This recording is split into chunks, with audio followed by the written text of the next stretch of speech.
जय हिंद साथियों, कैसे आप सभी। स्वागत है आप सभी का आपके अपने परिवार लक्ष्य वर्दी। साथियों, इस क्लास में हम लोग हिंदी का प्रैक्टिस सेट करते हैं। आज हमारा हिंदी का प्रैक्टिस सेट नंबर 44 है।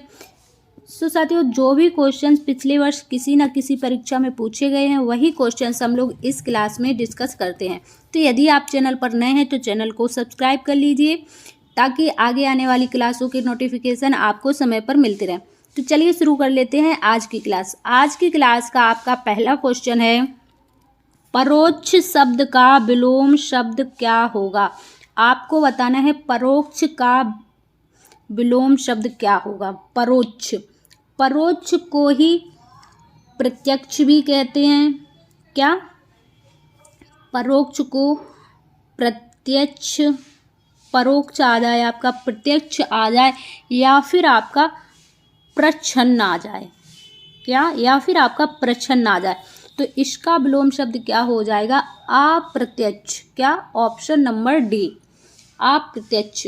बात करें अगर भ्रांत की तो भ्रांत का विलोम क्या हो जाता है? निभ्रांत। निभ्रांत हो जाता है भ्रांत का विलोम शब्द। प्रतिपन्न का क्या हो जाएगा? प्रतिपन्न का जो विलोम होगा विपन्न बनता है। क्या बनता है? विपन्न बनता है। और भाव का विलोम क्या बनेगा आपका? भाव का बनेगा अभाव। क्लियर? तो चारों ऑप्शन आपको अच्छे से समझ में आ गए होंगे।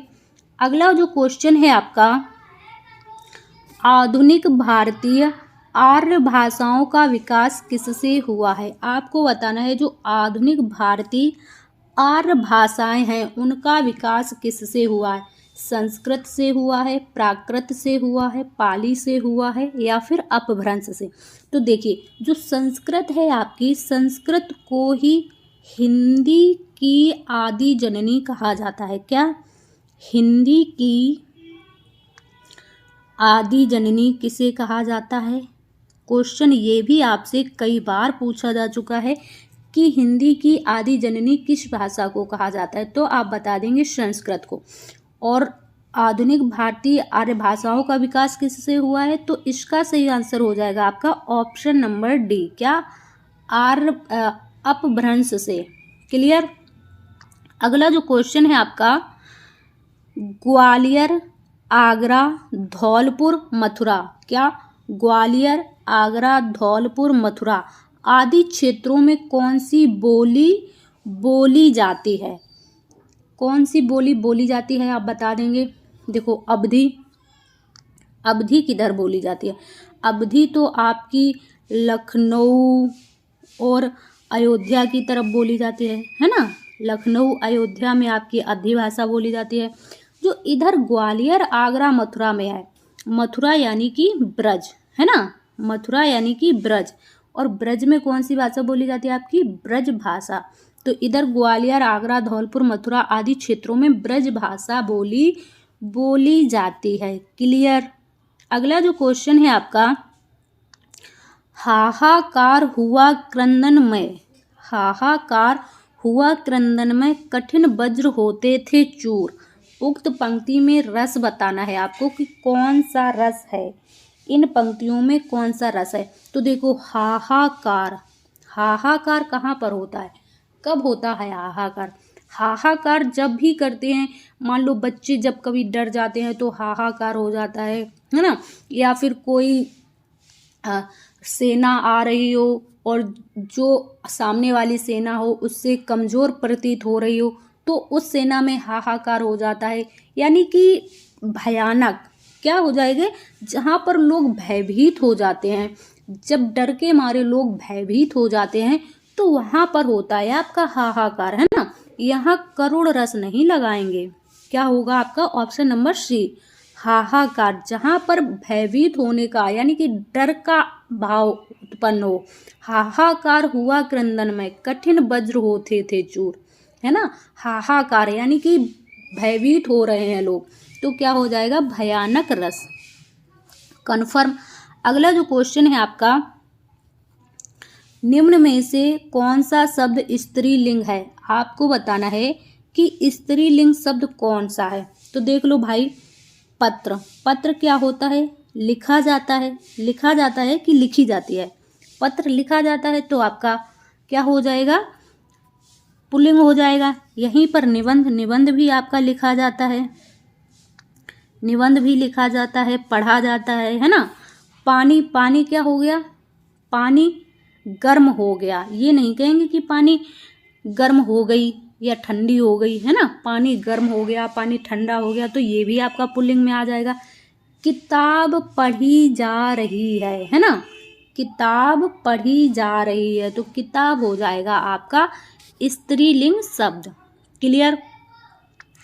अगला क्वेश्चन है आपका, वह जनता के हाथों मारा गया, जनता के हाथों मारा गया, इसमें कौन सा कारक है। तो बता देंगे आप, कर्म कारक है, अधिकरण कारक है, संप्रदान कारक है, या फिर करण कारक है। तो देखो भाई, कर्म कारक कहाँ होता है, कर्म कारक होता है जहाँ पर आपकी को विभक्ति आती है। कौन सी विभक्ति आती है, को विभक्ति आ जाए, वहाँ पर आप समझ लेंगे कि कर्म कारक है। अधिकरण में, अधिकरण में विभक्ति आ जाए या फिर पर आ जाए, है ना, वहाँ पर आपका अधिकरण हो जाएगा। और संप्रदान में क्या होता है, संप्रदान में को या फिर के लिए, को या फिर के लिए, ये सब विभक्ति आ जाए, है ना, तो आपका संप्रदान हो जाएगा। यहाँ पे दिया है कि वह जनता के हाथों मारा गया, या फिर यहाँ पर ये लिखा होता है जनता के द्वारा मारा गया, बात तो एक ही है, जनता के हाथों मारा गया या फिर जनता के द्वारा मारा गया।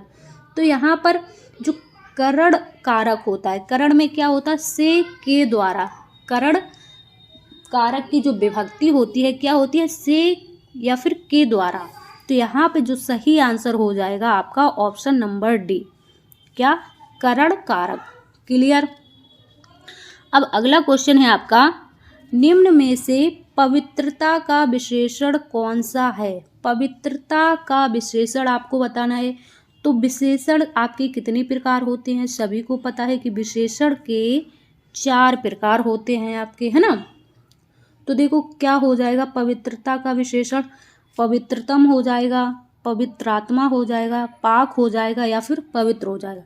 तो जो सही आंसर बनेगा ऑप्शन नंबर सी, क्या, पवित्र। अगर इसका संधि विच्छेद करेंगे पवित्र का, तो क्या हो जाएगा, पो प्लस इत्र, और यहाँ पर कौन सी संधि हो जाएगी, अयादि संधि, है ना।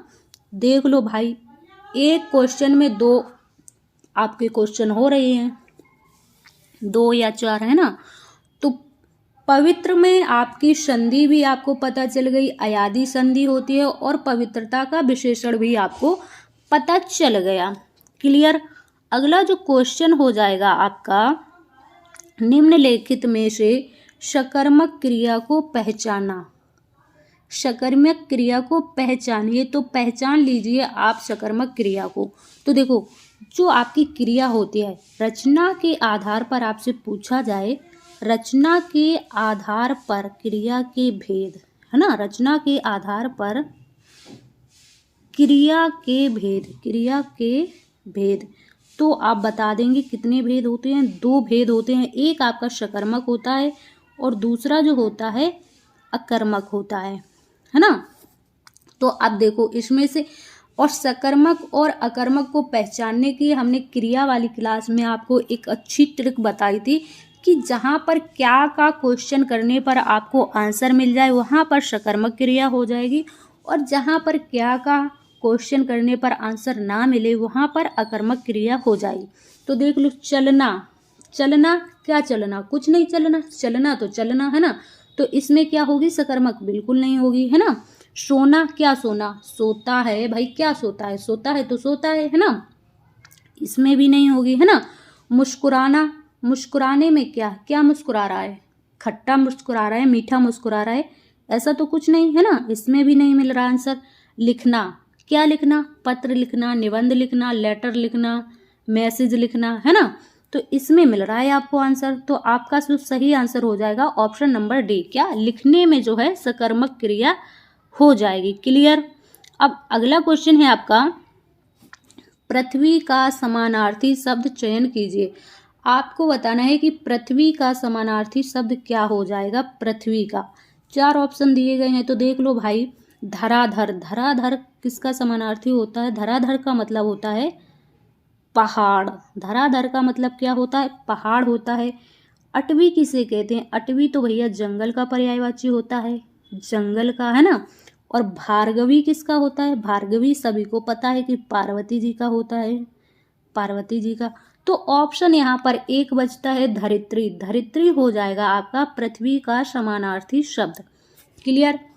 यहीं पर अगला क्वेश्चन हो जाएगा आपका, जो कम खर्च करता हो के लिए एक शब्द होगा। आपको बताना है कि जो कम खर्च करता हो उसके लिए एक शब्द क्या हो जाएगा। तो देख लो, जो कम खर्च करता है उसे क्या कहते हैं? मितव्ययी कहते हैं। क्या कहते हैं? मितव्ययी कहते हैं जो लोग कम खर्च करते हैं। क्लियर। अब देख लो, क्षिप्रहस्त। क्षिप्रहस्त किसे कहते हैं? भाई क्षिप्रहस्त उसे कहते हैं जिसका हाथ बहुत तेजी से चले, जिसका हाथ तेजी से चले, तेजी से चले। अब हाथ तेजी से चलने का मतलब ये नहीं है कि मार धाड़ में हाथ तेजी से चले, है ना। हाथ तेजी चलने से मतलब ये है कि वो इंसान जो भी काम करेगा उसका हाथ तेजी से चलेगा, चाहे वो लिख रहा हो, कोई काम कर रहा हो, मार धाड़ कर रहा हो या कुछ भी कर रहा हो, उसका हाथ तेजी से चले। क्लियर। निर्धन देख लो, निर्धन किसे कहते हैं? निर्धन तो भाई गरीब को कहते हैं, है ना। जो गरीब हो उससे क्या कहते हैं? निर्धन कहते हैं। कंजूस किसे कहते हैं? कंजूस के लिए हो जाएगा जो जरा सा भी खर्च करने में आनाकानी करे, उसे कंजूस कहते हैं। खर्च ना करे, एक तरह से ऐसे लिख लो, कम जगह है, खर्च ना करे। जो जरा सा भी खर्च करने में आनाकानी करे उसे कंजूस कहते हैं। चारों ऑप्शन आपको क्लियर हुए। नेक्स्ट क्वेश्चन है आपका, निम्नलिखित में से किस विकल्प में उपसर्ग का प्रयोग हुआ है? तो देख लो, उपसर्ग का प्रयोग किस में हुआ है? कुनकुना में हुआ है क्या? कुनकुना, कुनकुना इसमें तो नहीं हुआ है। कुदरत, कुदरत में अगर उपसर्ग आप कु लगा देंगे तो दरत कोई शब्द नहीं होता, इसमें भी नहीं हुआ है। कुढंग, ढंग, ठंग इसमें भी नहीं हुआ है। एक तरह से ये सही हो जाएगा आपका कुढंग। ढंग एक होता है ढंग, ढंग से कोई काम करना, एक होता है कि बिना ढंग के कोई काम करना, कुढंग। तो इसको आप सही मान लीजिए, ये भी सही है आपका। और इधर लिखा है रूप और कुरूप। जैसे कोई रूपवती होता है ना, रूपवती होते हैं, रूपवान होते हैं, और जो सुंदर ना हो, जिनका रूप अच्छा ना हो, उन्हें कुरूप कहते हैं ना। तो इस जो क्वेश्चन के आंसर आपके ये दोनों हो जाएंगे सही भाई। सी और डी दोनों ऑप्शन आपके सही हो जाएंगे। क्लियर। अगला जो क्वेश्चन हो जाएगा आपका और लास्ट क्वेश्चन है आज की क्लास का, ध्यान से देखेंगे आप लोग। निम्न में से तत्पुरुष समास का उदाहरण है। आपको बताना है चारों ऑप्शंस में से तत्पुरुष समास का उदाहरण। तो देख लो, एक तरफा, पहला शब्द संख्यावाची यानी कि द्विगु समास। कौन सा? द्विगु समास। पहला शब्द संख्यावाची द्विगु समास। वक्रतुंड, वक्रतुंड किसका पर्यायवाची होता है? वक्रतुंड किसे कहा जाता है? गणेश जी को कहा जाता है। तो यहाँ पर आप सभी को पता है कि कौन सा समास हो जाएगा? बहुव्रीहि समास हो जाएगा। धनंजय में भी आपका बहुव्रीहि समास हो जाएगा, बहुव्रीहि समास हो जाएगा। बचेगा आपका ऑप्शन नंबर डी, तो इसमें हो जाएगा तत्पुरुष समास। आत्मनिर्भर यानी कि स्वयं पर निर्भर, है ना, स्वयं पर निर्भर। तो यहाँ पर तत्पुरुष में भी अगर भेद पूछ लिया जाए कि कौन सा तत्पुरुष है, तो यहाँ पर अधिकरण तत्पुरुष है कि अधिकरण कारक की जो विभक्ति होती है में और पर होती है। क्लियर, समझ में आ गया अच्छे से? सो साथी, ये थी हमारी आज की क्लास। आज की क्लास में आप लोगों ने कितने क्वेश्चंस सही कर पाए हैं कमेंट्स में ज़रूर बताइएगा, और आपसे कितने क्वेश्चंस गलत हुए हैं ये भी ज़रूर बताइएगा। आज की क्लास यदि आपको पसंद आई है तो क्लास को ज़्यादा से ज़्यादा लाइक और शेयर कीजिएगा। चैनल पर नए हैं तो चैनल को सब्सक्राइब कर लेंगे। हम मिलेंगे आपसे किसी अन्य क्लास में। जब तक के लिए स्वस्थ रहिए और अपनी तैयारी करते रहिए। जय हिंद साथियों।